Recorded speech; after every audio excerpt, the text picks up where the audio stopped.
All right, the last type of transcendental function that I want to look at right now are logarithmic functions.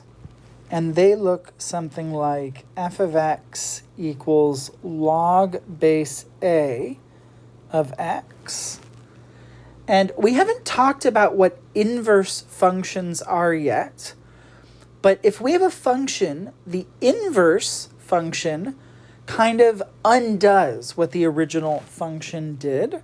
We're going to talk about that a little bit more soon. You could define these as inverses of exponential functions, but I just want to quickly talk about what a logarithm is. If we have something like log base 2 of 8, and we want to know what number this equals, this is equivalent to saying 2 to which power equals 8. When we have a logarithm, the little number below is the base, and then the number inside we sometimes call the argument.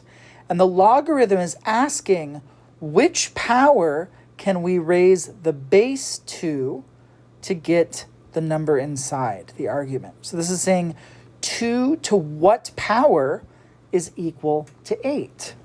And we know that 2 to the third power is 8. So that means log base 2 of 8 equals 3. Hopefully this is totally review. You've seen logarithms before. You're very comfortable with them.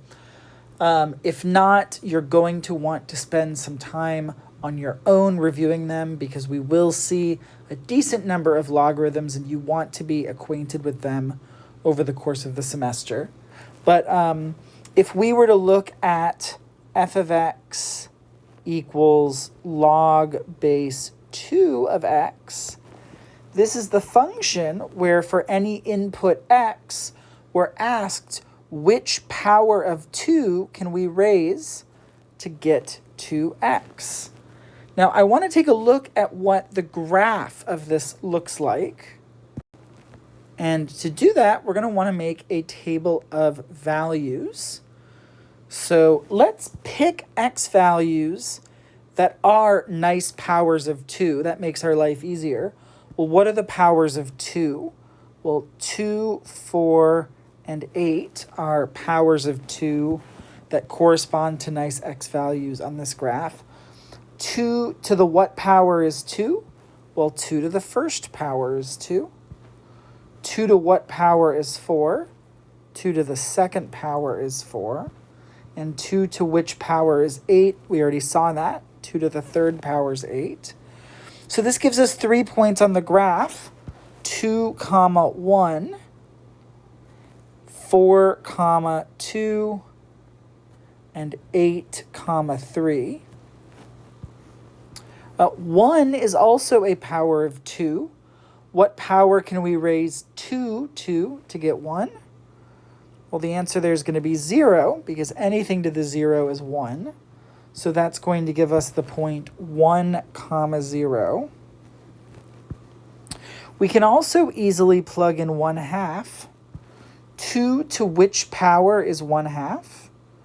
Well, to get that 2 in the denominator, we're going to need to raise 2 to the negative first. So that gives us the point 1/2, -1.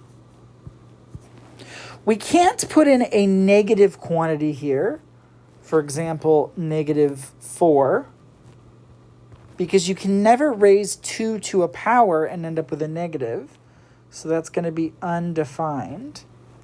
In fact, it's undefined for all negatives, so we're not going to have any part of the graph on the left-hand side. What actually happens here is we end up having a vertical asymptote because we also can't raise 2 to a power and end up with 0.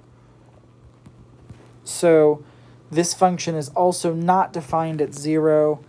And so what happens is we end up asymptotically approaching the y-axis, and then on the right, we continue to grow like that. So this is an example of a graph of a logarithmic function, In this case, it's y equals log base 2 of x. And there are lots of different logarithmic functions that we might see in different situations, but there are two that are the most common, and I want to make sure we briefly mention those. One of those is a base 10 logarithm, which is common because we use a base 10 number system. And if we want to write a base 10 logarithm, sometimes we just write log of x without writing a base. If there's no number written here for the base, you can generally assume that the base is 10. We call this a common log or a common logarithm. The other one that pops up pretty often is base e. We call this the natural logarithm, and the abbreviation for this, instead of log, is ln, like logarithm naturel. And so ln of x, if you ever see that, that means logarithm of base e. We will see both of these examples many times. We will see different applications of these. But these are our logarithmic functions. And all of these logarithmic functions have domain from 0 to infinity, because we can't take the logarithm of a negative number. And for all of these, the range is all real numbers. We do have the positives and the negatives as well as 0. So these are logarithmic functions. Again, hopefully you've seen these before.